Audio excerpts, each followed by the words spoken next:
atmósfera, el escenario estaba cubierto de un hedor que no era el correcto. Pero cuando Aarón tomó el incensario, ¿qué fue que hizo? Se paró en medio de los muertos y en medio de los vivos, pero con el incensario en la mano. ¿Por qué usted cree que la tiniebla lo quiere detener a usted y matar? Es porque mientras usted tenga rodillas no va a haber muerte en su casa. Mientras usted todavía le quede una palabra, el enemigo no va a hacer lo que quiere.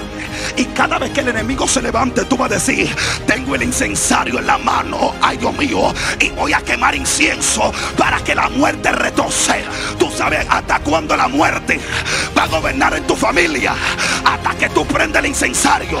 Tú sabes hasta cuándo la muerte va a gobernar en tu matrimonio, hasta que tú prendes el incensario. Tú sabes hasta cuándo la división va a estar, hasta que tú prendas el incensario. Yo quiero predicarle en este día un intercesor en la presencia.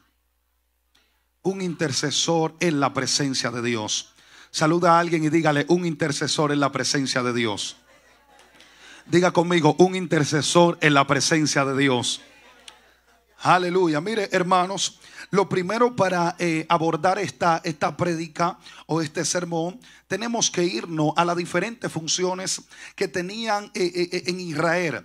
Usted conoce algo que se llama profeta o el ministerio profético. Cuando hablamos del ministerio profético, estamos hablando de que el profeta es quien representa a Dios delante del pueblo. Cuando hablamos de rey, era el hombre que guiaba al pueblo, pero cuando hablamos de sacerdote, es quien representa al pueblo delante de Dios.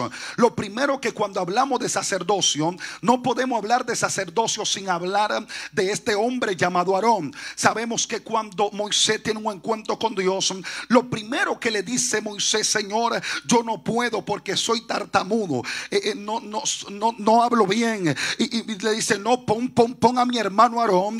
Cuando le está diciendo esto, Dios le dice: no lo vamos a poner a él. Lo que vamos a hacer es que Aarón será profeta y tú serás como Dios. Llega un momento donde el pueblo sale de Egipto.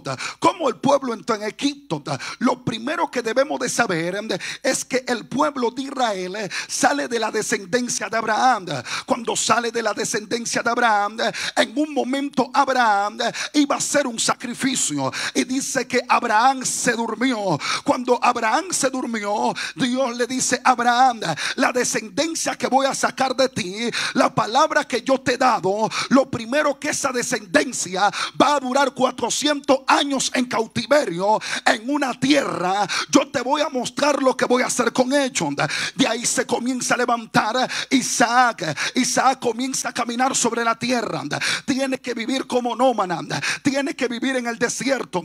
Dice que Isaac abría los pozos y venían los ismaelitas y lo tomaban, pero ellos se tuvieron que dar cuenta que el punto no estaba en los pozos, el punto estaba en la palabra que tenía Isaac.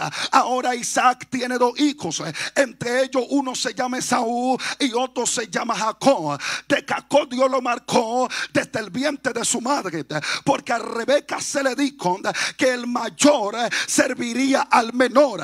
Hay una palabra que está gravitando en el mundo espiritual, pero Jacob tiene 12 hijos más una hija que tiene. Por lo tanto, ahora el menor o el penúltimo que tiene Jacob, llamado José, tiene un proceso que tiene que llegar a la tierra de Egipto. Cuando llega a la tierra de Egipto, de repente manda a buscar a su familia. Entran como casi 70 personas, pero comienzan a multiplicarse. Y dice que se levantó un faraón que no conocía a José. Cuando se levanta este faraón que no conocía a José, ellos comenzaron a oprimirlo, comenzaron a subyugarlo, comenzaron a ponerle carga que el pueblo no podía llevar humanamente, pero sí espiritualmente. El primer punto que yo quiero que usted note es que a Egipto no lo entró el enemigo, a Egipto no lo entró los demonios, a Egipto lo permitió el cielo para multiplicar el pueblo. Alguien tiene que adorar a Dios aquí. Venancio, ¿qué es lo que tú estás aplicando? Venancio, ¿qué es lo que tú estás diciendo? Que hay cosas que están pasando en nuestra vida que no la están provocando las tinieblas. Hay cosas que están pasando en nuestra vida que no la están provocando los demonios. Hay cosas que están pasando en nuestra vida que la está provocando a Dios para multiplicarte, para restituirte y para que venga cumplimiento. Pero el punto de nosotros es que como creyentes pentecostales se nos entra de una mentalidad infernal. ¿En qué sentido? Que todo lo que nos pasa decimos el enemigo. No. Si se cae un vaso, el enemigo. I'm sorry baby. Y usted ve que predicamos, y cuando predicamos mencionamos a ese tipo. Yo no lo quiero ni mencionar. Le digo ¿por qué? Porque él no tiene ninguna parte con nosotros.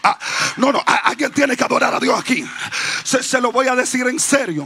Lo que quiere decir que lo que estaba pasando el pueblo aquí no era consecuencia de un pecado. Lo que estaba pasando el pueblo aquí era una profecía que Dios había dado. Por lo tanto, Egipto no era un problema para el pueblo. Egipto era el puente para conectarlo con su tierra prometida. Yo se lo voy a repetir de nuevo. Egipto no era un problema para el pueblo. Egipto era el puente para conectar al pueblo con su tierra prometida. Ay, Dios mío. Venancio, ¿cómo así? Claro que sí. Le digo ¿por qué? Porque ellos primero tenían que durar los 400 años en cautiverio para después conectarse con su tierra. Pero diga conmigo, se acabó el tiempo de los 400 y voy a entrar a mi tierra prometida. Pero escuche esto. Ahora el pueblo, Dios lo saca de Egipto. Cuando Dios lo saca de Egipto, el pueblo tiene que pasar por el desierto. ¿Cuántos años duró el pueblo en el desierto? 40 años. ¿Por qué duró 40 años donde solamente tenía que durar días? Por su desobediencia. Ay, Dios mío, gloria a Dios. Por lo tanto, la desobediencia provoca que lo que tú tienes que hacer en día lo tengas que hacer en años. Hay cosas en tu vida que no se han cumplido, no porque Dios no quiere, sino porque usted no tiene la condición para que Dios lo cumpla. Ay, Dios mío, alguien debe de adorar a Dios aquí. Venancio, explícame esto por favor. La obediencia es algo fundamental para el creyente. Sin obediencia no hay gloria. Por eso tenemos tanta gente desobediente en las iglesias y estamos diciendo Dios mío, pero ¿por qué yo no avanzo? El problema no tiene que ver con el pastor. El problema no tiene que ver con los líderes. El problema tiene que ver con tu nivel de obediencia. Porque la obediencia provoca bendiciones. La obediencia provoca gloria. La obediencia provoca manifestación. Ahora, el pueblo que tenía que durar días en el desierto, ahora estaba durando años. Pero hay un hombre llamado Moisés, que es quien a Dios levanta. Que este hombre, Dios le dice: Moisés, háblale a la peña. ¿Y qué Moisés hizo? La golpeó. Cuando la golpeó, Dios le dijo: Moisés, por lo que hiciste no voy a entrar a la tierra. Pero ¿por qué Moisés estaba así? Por la misma presión del pueblo. Porque hay personas que se hunden en ellos, pero también te quieren hundir a ti. Ay. Pero diga conmigo, yo no soy Moisés. Ay, no. Yo soy diferente. Y la presión de grupo es lo que está matando esta generación. ¿Con qué tiene que ver la presión de grupo? Cuando la gente dice: pero tú no ves fulanito lo que ha hecho y tú cuándo lo vas a lograr. Pero que ellos no saben que aunque le servimos al mismo Dios, tenemos tiempos de manifestación diferente. Ay, Dios mío. No. Alguien tiene que adorar a Dios aquí. Le podemos servir al mismo Dios, pero no tenemos el mismo tiempo dentro del crono y la misma intervención de Cairo. Hay cosas que Dios me puede entregar a mí en 10 días, pero hay cosas que Dios se la puede entregar a usted en un día. Porque si me la entrega antes de tiempo, no la voy a valorar. Hay gente que dice: ¿cuándo te vas a casar? ¿Cuándo tú vas a tener la casa? ¿Cuándo tú vas a tener el carro? Diga conmigo: prefiero dar pasos pequeños, pero pasos con fundamento. Alguien debe de adorar a Dios aquí. Estoy hablando con una generación que aunque la gente le diga ¿para cuándo?, ellos van a decir: en mi mano no está eso. Eso está en las manos del Rey de Reyes y Señor de Señores. Pero escuche esto. Le estoy hablando de intercesor, pero para llegar al intercesor tengo que fundamentar este texto. Ahora, ¿qué acontece? Dios le dice: Moisés, por causa de lo que hiciste no voy a entrar a la tierra. Pero en el desierto pasaron diferentes escenarios. Lo primero que usted tiene que ver: ¿qué pasó en el desierto con el pueblo? El pueblo vio la providencia de Dios manifestada en la vida de ellos. Porque dice que mientras ellos crecían, las ropas crecían con ellos. Si le crecían los pies, la sandalia crecía con ellos. Ay, Dios mío, ay. No, alguien debe de agarrar esto aquí, por favor. Que aunque tú fuiste desobediente, Dios no te quitó su providencia. Porque hay algo que se llama misericordia. Dios mío, que aunque Dios está viendo que fuiste tú que alargaste el tiempo, Dios está diciendo: lo que está en juego se llama mi testimonio, y yo no puedo dejar que esta gente perezcan en el desierto. Ahora, el pueblo veía cómo Dios lo guardaba y lo guiaba. De noche había una columna de fuego que lo guiaba. De día había una nube que lo cubría del sol. Dios mío. Diciendo Dios: a usted el sol no lo va a fastigar, pero tampoco el frío de noche lo va a matar, porque ustedes están en mis manos mientras están en el desierto. No es lo mismo cuando al desierto te entra tú a cuando al desierto te entra Dios. Ay. Cuando te entra tú vas a morir. Pero cuando te entra Dios, no hay nada que te mate en el desierto. Y hay gente que está viviendo un desierto, pero te tengo noticia: prepárate, porque vas para tu tierra de Canaán. Escuche esto. Pero ahora hay algo que se manifiesta, y es que Moisés toma una mujer de otro país y dice que María ¿y qué? Y Aarón comenzaron a criticar ¿a quién? A Moisés. Lo primero que usted debe notar, que cuando Moisés nació, dice que la madre lo vio tan bello que lo guardó por 3 meses. ¿Y qué hizo? Dice que lo puso a donde, en una arquilla, lo calafateó y lo tiró a donde, a Río Nilo. Y dice que la hermana de Moisés lo veía de dónde, desde lejos, ¿verdad? Y vio que la hija del faraón lo tomó. Por lo tanto, cuando él estaba muchacho, ella lo observó y lo cuidó. Pero ahora que tiene ministerio, que tiene responsabilidad, lo critica. Hay cosas y hay personas que cuando tú estés pequeño, tú vas a ser un niño lindo. Pero el día que ellos vean que tú prosperes, no sé quién que se le va a entrar, pero algo se le va a entrar. Ay, Dios mío, alguien tiene que adorar a Dios aquí. No, alguien tiene que adorar a Dios aquí. Mire, hermano, esto es serio. Yo se lo quiero decir en serio.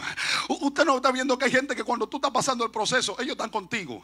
Pero desde que Dios comienza a bendecirte, te dice: está arrogante, orgulloso, prepotente. Alaba a Dios si puede.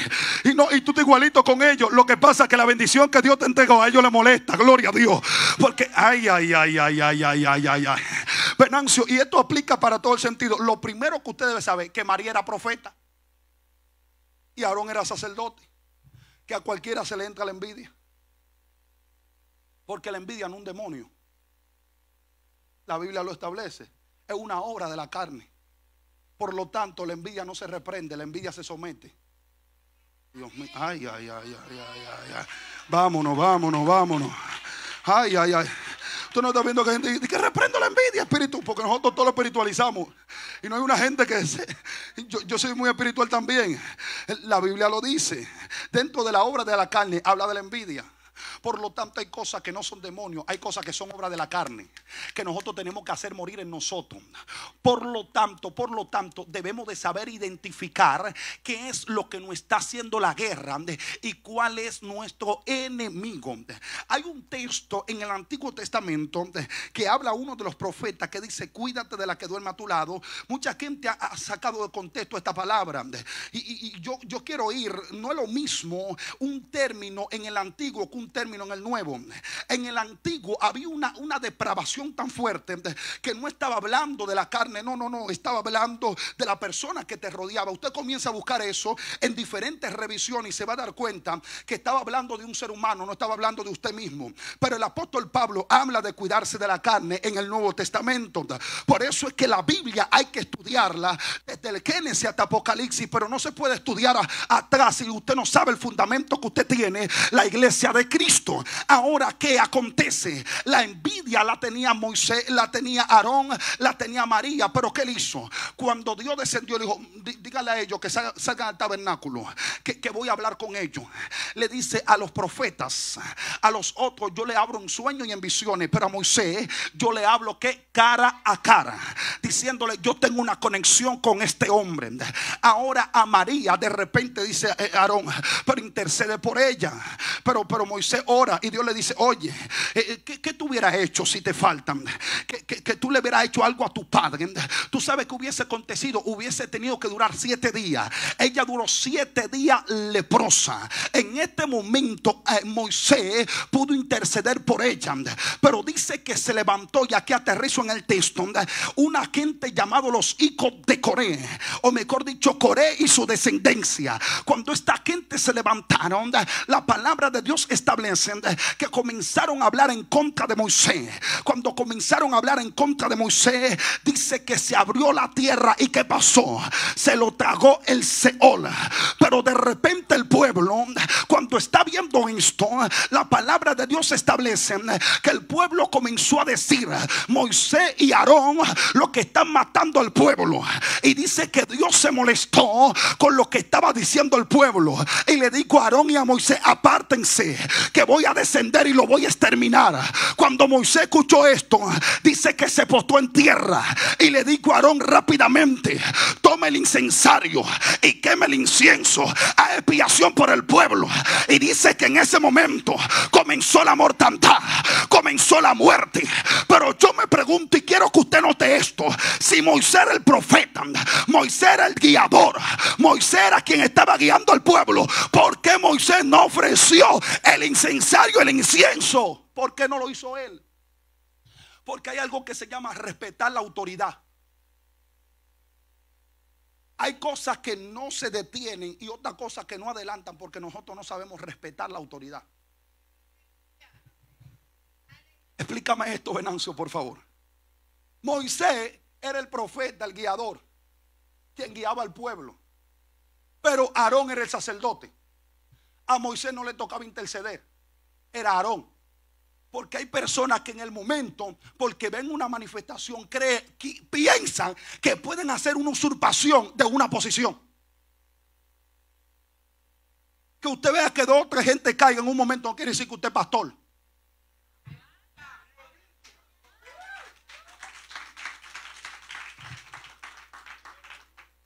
Que usted vea que 2 o 3 gente lo sigan en las redes no quiere decir que ya usted Dios lo plantó en un lugar. I'm sorry, baby. Debemos de saber cuál es nuestra asignación del momento. ¿Tú sabes por qué Moisés agarró y le dijo: yo tengo que respetar la autoridad que Dios delegó sobre Aarón? Porque en un momento había una batalla, no porque Aarón es sacerdote, porque hermano de Moisés. Y Dios le dijo: saquen, vengan, tomen de una rama de cada familia, y en la familia de Leví pongan el nombre de Aarón. Y dice que la vara de Aarón fue la que reverdeció, porque a ese fue que Dios escogió. Nosotros no estamos aquí porque nos escogimos, nosotros estamos aquí porque el cielo nos escogió. Y al que el cielo escoge, no hay nadie que lo detenga. Alguien debe de adorar a Dios aquí. Haga conmigo así: cuando el cielo me escoge, no hay nadie que me detenga. Cuando el cielo me coge, no hay nadie que me pare. Hay personas que piensan que tú tienes la posición en la iglesia de nada porque tú estás cerca de pastor. Pero I'm sorry, baby, fue el cielo que te escogió. Cuando el cielo te escoge, aunque hablen en tu contra, no te van a detener. Cuando el cielo te escoge, aunque hablen a tu favor, tampoco te van a detener. Yo siempre he dicho algo: que la incredulidad de alguien no me quita la veracidad de mi propósito. Pero la credulidad suya tampoco me la quita y me la pone. Lo que quiere decir que mi propósito no está calificado por la creencia o la no creencia de alguien. Mi propósito está calificado porque el cielo me escogió. Dios mío, alguien debe de adorar a Dios aquí. Hay gente que van a creer en ti, pero hay otros que no van a creer. Tanto el que no cree como el que cree no le añade más a tu propósito. Fue el cielo que te escogió y punto. Pero escuche esto. Ahora hay una batalla, porque dice que comenzó que la mortandad. Dice que comenzó que la muerte, ¿verdad? Cuando comenzó la muerte, ¿qué tuvo que hacer Aarón? ¿Tomar qué? El incensario. ¿Y quemar qué? Ese momento no era el momento de tirarse a ayunar, no. Ese momento, ¿tú sabes cuál era el momento? De ofrecer un sacrificio a Dios. ¿Por qué? Porque si usted se da cuenta, el incensario que tenía adentro, incienso, ¿verdad? ¿Y qué es el incienso? El incienso es lo que se quema como un olor fragante delante de Dios. Imagínese tantos muertos que había en Peterson. Cuando una gente se muere, comienza a tirar un hedor. Ay, Dios mío. Tantos muertos juntos. La atmósfera, el escenario estaba cubierto de un hedor que no era el correcto. Dios mío. Pero cuando Aarón tomó el incensario, ¿qué fue que hizo? Se paró en medio de los muertos y en medio de los vivos, pero con el incensario en la mano.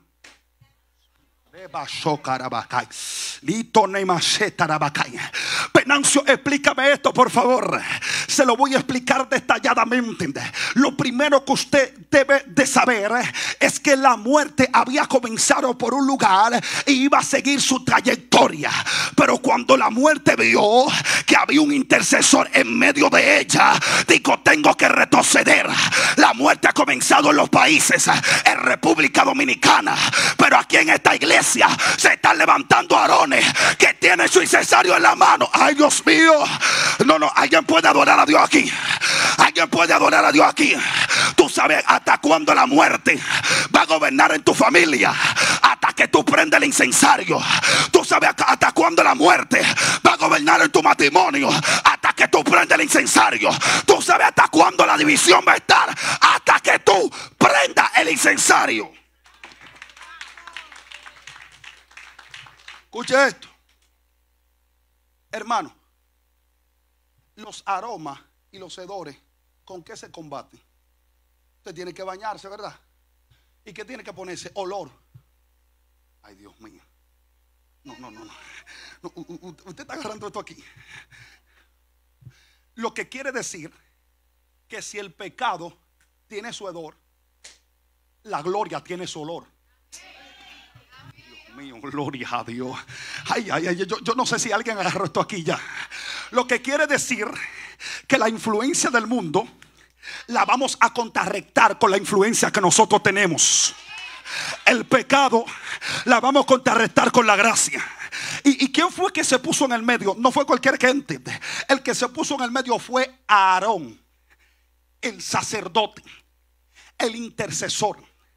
¿Y cuántas personas en este momento están cumpliendo la función de Aarón de sacerdote? Son los que representan su familia, son los que representan su casa. ¿Por qué usted cree que las tinieblas lo quiere detener a usted y matarlo? Es porque mientras usted tenga rodillas no va a haber muerte en su casa. Dios mío. Mientras a usted todavía le quede una palabra, el enemigo no va a hacer lo que quiera. Y cada vez que el enemigo se levante, tú vas a decir: tengo el incensario en la mano, ay Dios mío, y voy a quemar incienso para que la muerte retroceda. Ahora, ¿qué representa los muertos? Esos tantos muertos que habían ahí y los vivos representan dos generaciones. Representa una generación que murió. Pero el problema de que tenemos a Aarón en estos tiempos, que tiene la posición de sacerdote, pero no tienen incienso, no tienen aroma.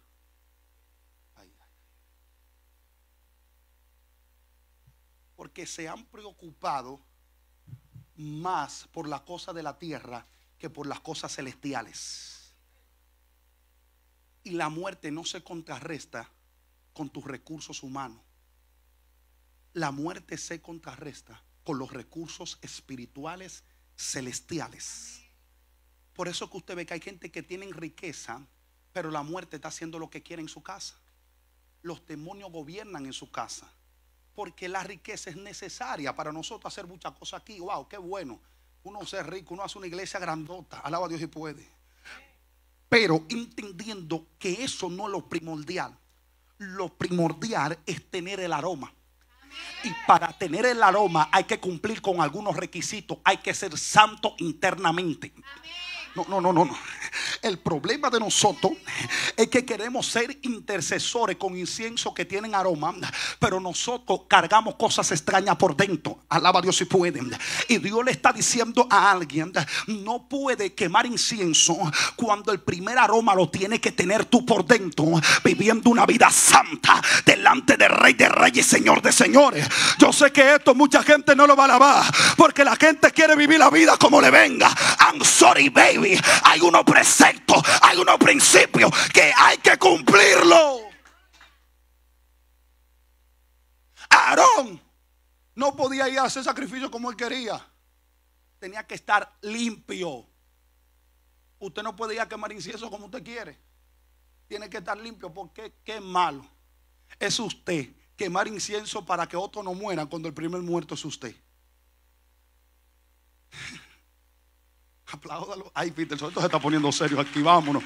Corre, alaba a Dios y puede. Entonces, algo que deben de tener los sacerdotes, y es que los sacerdotes, o el sacerdote Aarón del momento, él quemó el incienso, y ese incienso fue como un olor fragante, y la muerte que hizo se detuvo, ¿verdad? Se detuvo la muerte. No había más mortandad. Murieron más de 14,000 personas en ese momento. ¿Por qué? Por criticar a los hombres y a las mujeres de Dios. Ahora, ¿qué acontece? ¿A quiénes era que ellos estaban criticando? A Moisés y Aarón. ¿Y quién era que estaban intercediendo por el pueblo? Moisés. Porque todo el mundo da de lo que tiene. Si hubiese sido en estos tiempos, Dios mátalo. Me criticó. A veces yo mismo he dicho: Dios mío, míralo, a algo por favor, llévatelo. Porque, hermano, escuche esto. Lo que pasa es que uno viene de una formación dura, que estamos como Eliseo, tenemos gloria, tenemos fuego, pero nos falta carácter, misericordia. Por lo tanto, digo, que descienda fuego del cielo. Cuando yo me convertí, alguien me hacía malo y decía: Dios mío, llévatelo ahora. Está criticando al hombre. Cuidado. Pero el intercesor no se deja llevar por los sentimientos. El intercesor vive por su espíritu, en el espíritu de Dios. Por eso un intercesor no puede vivir por su alma. Ser almático es una batalla, porque el alma es donde se guardan los sentimientos. Y en el momento que tú vives por sentimiento, el día que no te dé para alabar, no lo vas a hacer.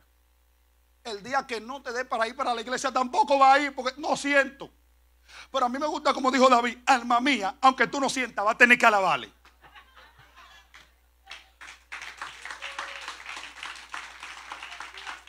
Escuche esto: se parecen los almáticos y los espirituales, pero no son iguales. Porque el creyente almático, que hace la cosa por el alma, tú lo ves que en un momento él se va a prender aquí, candela, fuego. Pero en el momento que él no sienta hacerlo, él se va a quedar ya tranquilito. Pero el espiritual no depende de un escenario, ni depende de un sentimiento. El espiritual está convencido de que aunque él no esté viendo un movimiento, el cielo se está moviendo. Por eso, el día que te lleva por los sentimientos, va a ser un creyente que el enemigo te va a engañar fácilmente. Ahora, ¿qué acontece? Algo que debe de tener los sacerdotes es que los sacerdotes deben de guardarse limpio, santo para Dios. Porque los sacerdotes, dentro de los sacerdotes, se tomaba un sacerdote para que sea el sumo sacerdote y vaya que a la presencia. Porque no solamente es tu ir a la presencia, es tu poder cargar la presencia. Porque dice la Biblia que el pueblo de Israel tenía que pasar el río Jordán, ¿verdad? ¿Y quiénes fueron los primeros que pisaron el río? Fueron los guerreros, fueron los intercesores, los sacerdotes. Pero ¿qué Dios le dijo al pueblo? Todo lo que pisare la planta de vuestros pies, ¿será de quién? De ustedes, ¿verdad? Por lo tanto, cuando van pisando el Jordán, los sacerdotes, dice que las aguas se ¿qué? ¿Y qué aconteció? Los sacerdotes no pisaron las aguas solos, sino que los sacerdotes en su hombro cargaban algo. El arca. ¿Y qué representaba el arca? Lo que quiere decir que el punto no está al pisarlo. El punto es pisarlo con la presencia.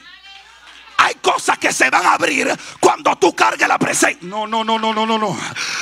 Alguien tiene que agarrar esto por aquí, por favor. No, alguien tiene que agarrarlo por aquí.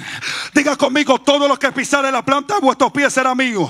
Pero cuando tú cargas la presencia, hay cosas que no se abrieron en tu vida porque no cargas la presencia. Pero cuando cargues la presencia, vas a caminar con cielos abiertos. Cuando cargues la presencia, vas a caminar con ventanas de los cielos abiertas.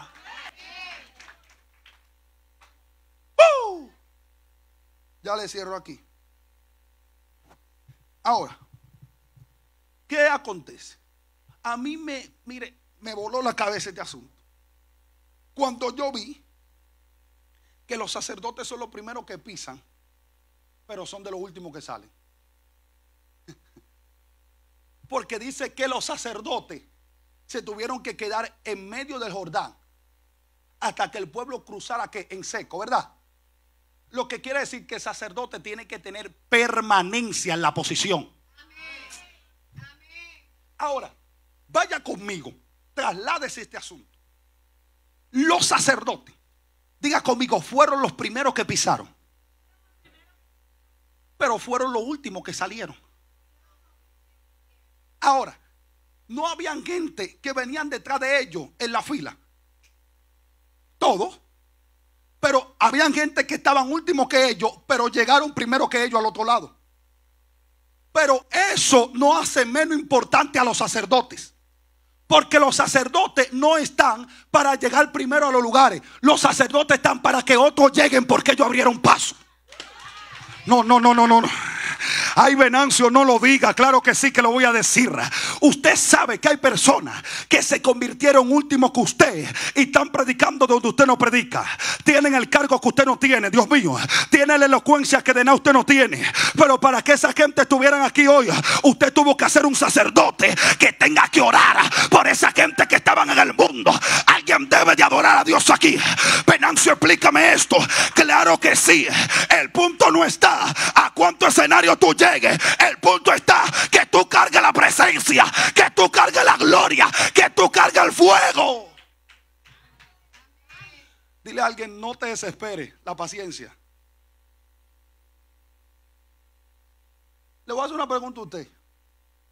Si los sacerdotes no tienen permanencia, entonces la presencia no iba a tener permanencia en el lugar. Los que estaban encargados de llevar la presencia, ¿quiénes eran? Imagínense que los sacerdotes digan: mira, me están pasando adelante, me tengo que ir. Porque aquí en el evangelio no se vive por rapidez. Esto es resistencia, constancia y permanencia.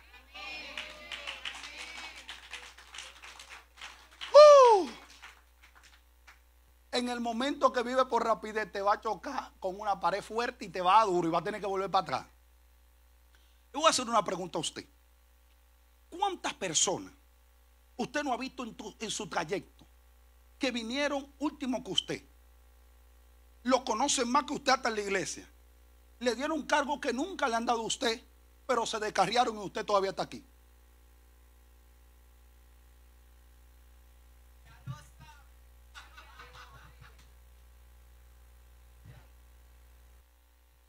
Porque usted no puede vivir por posición. Hay un trabajo que no lo hace el de la posición terrenal. Hay un trabajo que se hace desde la posición espiritual. De nada la gente no lo ve usted aquí adelante, pero en el mundo espiritual hay cosas que no pasan porque usted está intercediendo por su iglesia. Ay, Dios mío, gloria a Dios. Alguien debe de adorar a Dios aquí. Venancio, dime esto, por favor. Te lo voy a decir. A ti no te llamaron para cualquier cosa. A ti te llamaron para que sea intercesor, para que sea mediador. Ay, Dios mío, le voy a decir esto, hermano. Usted de nada no pudo ser universitario. De nada usted no ha podido llegar a hacer el doctorado, ni se quedó en la licenciatura. De nada usted no tiene la gran empresa. Pero te digo, para que sus hijos lo logren, usted tuvo que dar un paso, ¿verdad? Por lo tanto, los hijos van a llegar más lejos que usted, pero ellos van a llegar más lejos porque usted se mojó los pies para que ellos crucen. No, yo se lo voy a decir por aquí a alguien, gloria a Dios. Toléreme un poquito mi locura. Lo que pasa es que soy como medio loco. Alaba a Dios si puede, gloria a Dios. Hermano, ¿qué es lo que te estoy diciendo? Que se necesitan sacerdotes que digan: yo voy a cruzar primero para que mi hijo cruce. De nada yo no pude llegar a ser rico, pero mi hijo va a llegar. De nada yo no pude llegar a hacer un doctorado, pero mis hijos lo van a hacer. Lo que te quiero decir, que el proceso de hoy le está haciendo espacio a tus hijos. Alguien debe de adorar a Dios por aquí. Le estoy diciendo a alguien: lo que tú estás viviendo hoy está haciendo espacio para tus... Venancio, dame Biblia, por favor. Le voy a dar Biblia, hermano. Dice que cuando Abraham le dio los diezmos a Melquisedec, dice que en los lomos de Abraham estaba Leví. Y esto estaba calificando a Leví para poder recibir diezmo. Hay cosas que tú estás haciendo hoy que están aperturando a tus hijos para que reciban mañana. No, estoy hablando con alguien. Le estoy diciendo: tú eres un intercesor. Por eso es que el enemigo no quiere que tú avances, porque no está avanzando tú, está avanzando tu descendencia, está avanzando tu casa, está avanzando. Alguien debe de creerlo aquí. Apláudale en serio.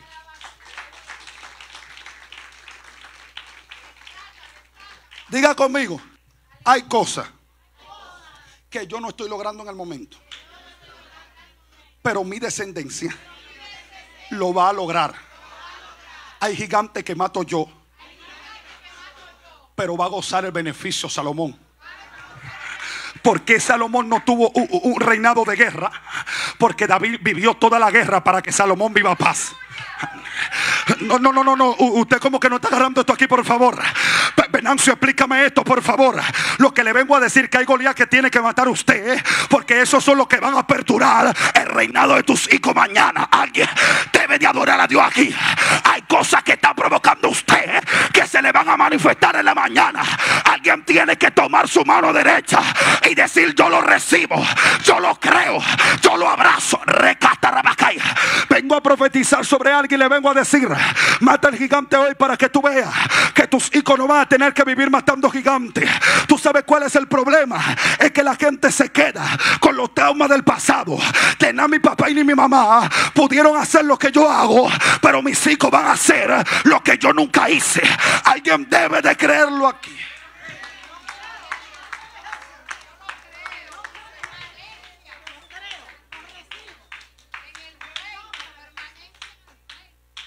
Si no permanece, entonces no vas a ver una generación que va a cruzar el río Jordán. Mire, hermano, usted sabe que la misma generación, o la generación que estaba frente al río Jordán, no era la misma que estaba frente al Mar Rojo. Porque esa generación que estaba frente al Mar Rojo, Dios tuvo que llevársela por la desobediencia. Pero la generación que estaba frente al Jordán era una generación nueva que había nacido en el desierto, que se había criado en el desierto. Por lo tanto, la generación que estaba frente al Jordán vivía de los cuentos que otros lo hacían. Vivía de la historia de que el Mar Rojo se abre, pero ellos no habían visto eso. Eso es lo que pasa con nosotros, que nosotros vivimos de la historia del 80 pero y la del 2022.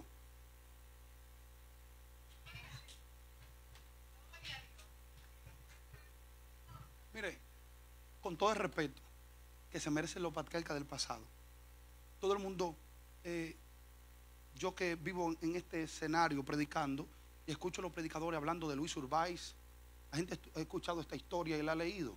La gente habla de Randy Island, que lo admiramos, de Juan Carlos, que es un tremendo hombre de Dios, y vivimos con todo eso, y todavía Dios lo está haciendo con ellos en el presente. Pero una pregunta: ellos vieron su Mar Rojo, y usted está viendo su Jordán. Me está agarrando esto aquí. Lo están tomando. Es verdad. Ellos están viendo gloria, y la gloria que usted tiene que ver. Usted va a vivir de la historia que le hagan ellos. Viva su propia historia. Dios mío, Dios. Ay. Parece como que se acabó el tiempo ya. La gente como que quiere ir. Gloria a Dios. Me dan varios minutos más. Me dan varios minutos más aquí. Me dan varios minutos más por aquí. Gloria a Dios. Lo que quiere decir que esta gente estaban viviendo por la historia de la experiencia de otros, pero ellos todavía no habían tenido esta experiencia tan especial. Lo que quiere decir que había una generación frente a un río Jordán que no fue la generación del Mar Rojo.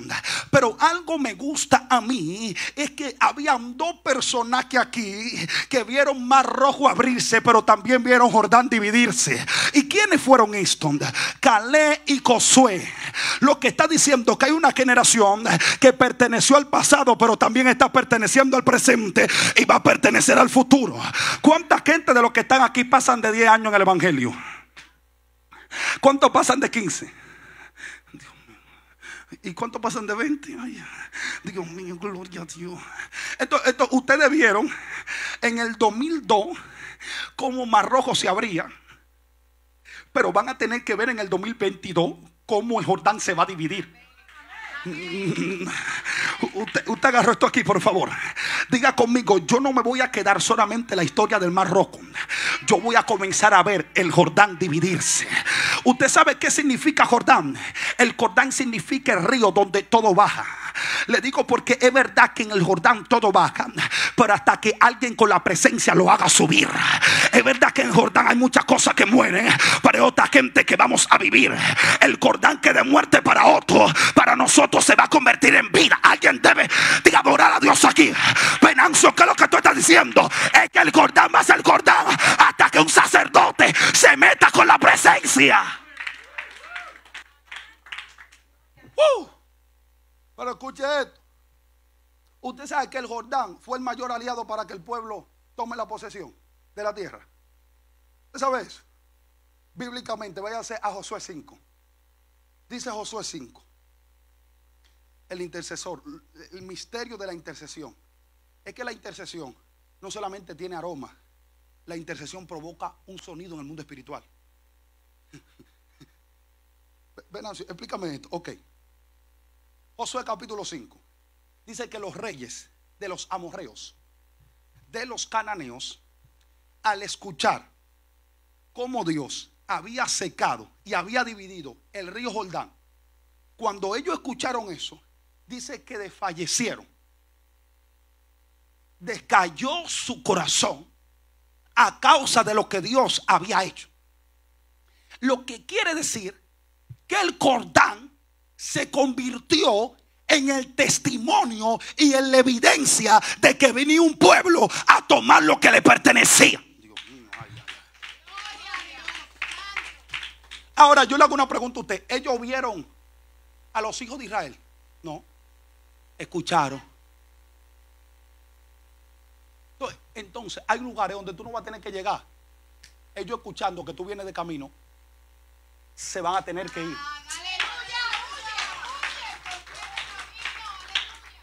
Ahora, capítulo 6, hablando de la intercesión de un sacerdote. Dice en el capítulo 6 que Jericó estaba cerrada, de Josué. Dice, ahora Jericó estaba ¿qué? Cerrada. Diga conmigo, bien. ¿A causa de quién? Nadie entraba ni salía. Ahora, yo le hago una pregunta. ¿Cuál fue el reporte que dieron los 10 espías cuando Moisés lo envió? Que en la tierra había fruto grande, ¿verdad? Fluía leche. Pero que dije, ahí están los hijos de Anás, que son gigantes. No podemos con ellos. Pero ahora, ¿qué dice la Biblia? Ahora Jericó estaba cerrada, bien cerrada. Dice, a causa de los hijos de Israel, nadie entraba ni salía. Lo que quiere decir que los gigantes estaban ahí adentro asustados.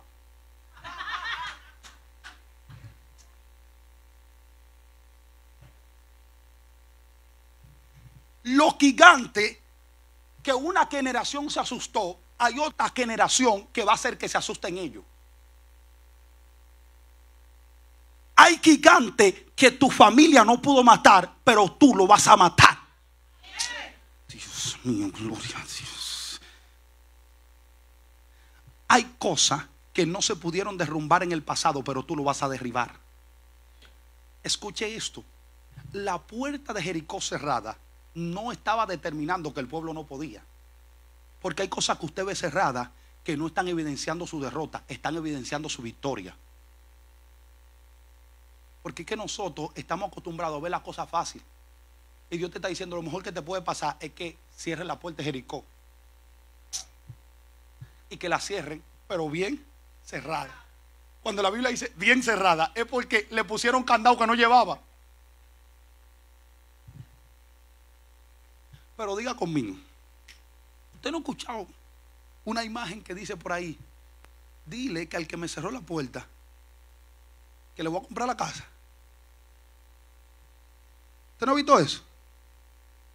Pero eso no es nuevo. Eso está bíblico, Mire, escuche esto. La gente de Jericó, ¿qué hicieron? Cerraron la puerta. ¿Y bien? Entonces había que darle un mandato a la gente de Jericó. Dígale que no necesitamos su puerta, que no vamos a entrar por la puerta, le vamos a subir por los muros. Porque según se cree que cuando dieron las 13 vueltas, porque no fueron 7 vueltas, no fueron 13, los primeros 6 días dieron una, cada uno, un día era una, que eran equivalente a 6, y el último día dieron 7, que era equivalente a 13. Por lo tanto fueron 13 vueltas, pero esas 13 vueltas no las dieron solo, sino con la presencia. Por lo tanto, todo lo que tú le das vuelta con la presencia lo derrumba.